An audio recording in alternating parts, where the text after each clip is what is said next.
Hi అండి. Welcome to my channel. ఈరోజు నేను మీకు ఈజీగా నువ్వుల లడ్డూలు ఎలా చేసుకోవాలో చూపిస్తానండి. ముందుగా నువ్వులు తీసుకొని కొంచెం డ్రై రోస్ట్ చేసుకోవాలండి. చిన్న మంట మీద వేయించుకోవాలి. మరి పెద్ద మంట పెట్టేయకూడదు. సిమ్‌లో వేయించుకోవాలి. మరి ఎక్కువగా కూడా మార్చేయకూడదండి. లైట్‌గా హీట్ చేసుకుంటే సరిపోతుంది. చల్లార్చుకోవాలి వాటిని. తర్వాత బెల్లం తీసుకొని దాన్ని తురుముకోవాలండి ఈ విధంగా. ఈ మధ్య బెల్లం పొడి కూడా అమ్ముతున్నారు కదండీ! అదైతే ఇంకా ఈజీగా ఉంటుంది. తురిమిన తర్వాత ఈ నువ్వుల్ని మిక్సీలో వేసుకొని కొంచెం బరకగా మిక్సీ పట్టుకోవాలండి. తర్వాత అందులోనే తురుముకున్న బెల్లాన్ని కూడా వేసుకొని మిక్సీ పట్టుకోవాలండి. మనకి బెల్లం ఎలా తెలుస్తుందంటే, బెల్లం వేసి మిక్సీ పట్టిన తర్వాత ఒకసారి చెక్ చేసుకోండి. ఉండలాగా వస్తే కరెక్ట్‌గా సరిపోయినట్టండి. ఒకవేళ రాకుండా పొడి పొడిగా ఉంటే ఇంకొంచెం బెల్లం యాడ్ చేసుకోవాలి. తర్వాత ఉండల్లా చుట్టుకుంటే అంతేనండి. ఈజీగా ఉండే నువ్వుల లడ్డూలు రెడీ అండి.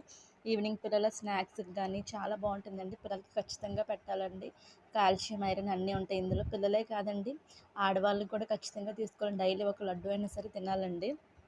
బయట కొనే కన్నా మనమే హెల్తీగా ఇంట్లో చేసుకుంటే మనకి ఆరోగ్యం, పిల్లలకి ఆరోగ్యం అండి. నచ్చితే సబ్స్క్రైబ్ చేసుకోండి. Thanks for watching.